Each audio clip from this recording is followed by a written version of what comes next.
Mechanism में जब हम आते हैं तो मैकेनिज्म में शुरू करते हैं acetic acid CH3 C double bond O और OH और reducing agent lithium aluminium hydride. Actually वो कुछ यूँ है कि lithium having a positive charge और AlH4 having a negative charge. तो इसमें सारा काम AlH4 का होता है, तो वही हम रिप्रेजेंट करेंगे कुछ इस तरह कि ये H हुआ bonded to aluminium and H3 और यहाँ पे ये नेगेटिव चार्ज। अब यहाँ पे जो बॉन्ड ब्रेकिंग होगी तो हाइड्रोजन एल्यूमिनियम से मोर इलेक्ट्रोनेगेटिव है, तो ये बॉन्ड हाइड्रोजन की तरफ टूट जाएगा। और बॉन्ड टूटा नहीं है तो इस वजह से पार्शियल नेगेटिव लिखेंगे, फुली बॉन्ड टूट जाए तो फिर हम फुल नेगेटिव लिखते हैं। और यहाँ पे ये बॉन्ड टूटेगा towards the oxygen, oxygen negative है अब और कार्बन पार्शियल पॉजिटिव।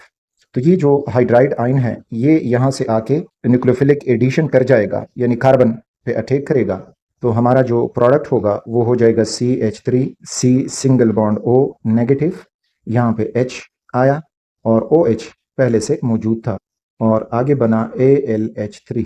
अब नेक्स्ट स्टेप में ये जो आयन बनेगा तो इसमें चेंज आएगा, तो ये है CH3 C with negative charge, यहाँ पे H है और यहाँ OH। अब इसमें चेंज कुछ यूँ आएगा कि जो OH है ये एक गुड लिविंग ग्रुप है, H और CH3 बैड लिविंग ग्रुप है। क्योंकि ऑक्सीजन की इलेक्ट्रोनेगेटिविटी ज़्यादा है तो इसके ऊपर जब नेगेटिव चार्ज आएगा तो ये खुद को स्टेबलाइज कर सकता है because of high electronegativity of oxygen. तो यूँ होगा कि ये बॉन्ड OH की तरफ टूटेगा और ये ऑक्सीजन नेगेटिव चार्ज नीचे शिफ्ट करके डबल बॉन्ड बना देगा। तो हमें जो प्रोडक्ट मिलेगा वो हो जाएगा CH3C। अब ऊपर ऑक्सीजन के साथ डबल बॉन्ड बना, नीचे H रह गया और इस तरह से यहाँ पे बना OH नेगेटिव। तो इंटरमीडिएट या जो इंटरमीडिएट कंपाउंड है तो वो एसिटल्डिहाइड, एसिटिक एसिड एसिटल्डिहाइड में कन्वर्ट हुआ। अब नेक्स्ट स्टेप में फर्दर, चूंकि lithium aluminium hydride strong reducing agent है तो इसको फर्दर रिड्यूस करेगा। तो अब ये हुआ दैट एल्डिहाइड और अगेन लिथियम एल्यूमिनियम हाइड्राइड में हम इस्तेमाल करेंगे H और AlH3 with the negative charge. अब इधर भी ब्रेकिंग कुछ यूँ होगी कि ये बॉन्ड हाइड्रोजन की तरफ टूट जाएगा द सेम और इस तरह से ये इधर टूट जाएगा। तो हमें मिल जाएगा जो प्रोडक्ट है वो अगेन कुछ यूँ होगा कि CH3C नेगेटिव ऑक्सीजन, नीचे अब जो दूसरा हाइड्रोजन आया और ये पहला वाला हाइड्रोजन जो आया था और इस तरह से यहाँ पे AlH3, ये अल्कोक्साइड आयन बना। अब अल्कोक्साइड आयन की हम एसिड हाइड्रोलिसिस करेंगे तो CH3 नेक्स्ट स्टेप में, तो CH3CO नेगेटिव H है और दूसरा H और अब इसकी एसिड हाइड्रोलिसिस हो रही है यानी H2O की ब्रेकिंग होगी। This is H2O in the presence of N acid और अब यहाँ पे बॉन्ड इधर टूट जाएगा, हाइड्रोजन पॉजिटिव हो जाएगा और ऑक्सीजन उसको अपने साथ मिला देगा कुछ इस फॉर्म में। So we will get CH3C, यहाँ पे हो जाएगा OH और नीचे जो है H2 बस मैं लिख देता हूँ तो इस तरह से और ये हो जाएगा OH नेगेटिव।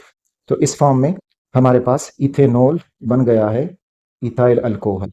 अब अगर हम इन सारे मैकेनिज्म में ओवरऑल रिएक्शन अपने लिए लिखें तो तवज्जो देते जाएं। ओवरऑल रिएक्शन में हमें कुछ यूँ मिलेगा। तो फर्स्ट स्टेप से स्टार्ट करें।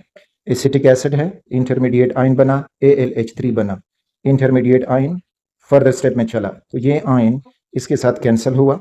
नेक्स्ट एसिटल्डिहाइड इसमें बना, वो थर्ड स्टेप में रिड्यूस हुआ तो ये एसिटल्डिहाइड कैंसिल हुए और फिर यहाँ पे जो ये अल्कोक्साइड आयन बना है थर्ड स्टेप में तो फोर्थ स्टेप में वो अल्कोक्साइड आयन इसके साथ कैंसिल हो जाएगा। अब हमारे रिएक्टेंट साइड पे जो बचता है तो वो एसिटिक एसिड बचता है।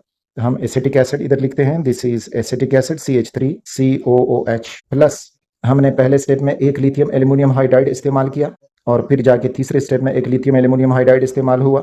सो we have 2 lithium aluminium hydrides और फिर एसिड हाइड्रोलिसिस भी हो गई, यानी चलें इधर लिख दें कि H2O इस्तेमाल हुआ in the presence of acid. अब प्रोडक्ट साइड पे देखते जाएं।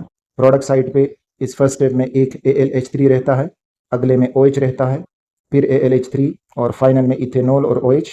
तो ये ethanol CH3CH2OH, 2 aluminium hydride AlH3 और जो लिथियम थे वो भी 2 हैं तो 2 हाइड्रोक्सल आयन हमें मिल रहे हैं। तो इस तरह से 2 लिथियम हाइड्रोक्साइड भी बन जाएंगे। तो इस तरह से ओवरऑल रिएक्शन हम कुछ यूं लिख सकते हैं। So this was reduction to alcohol of carboxylic acids.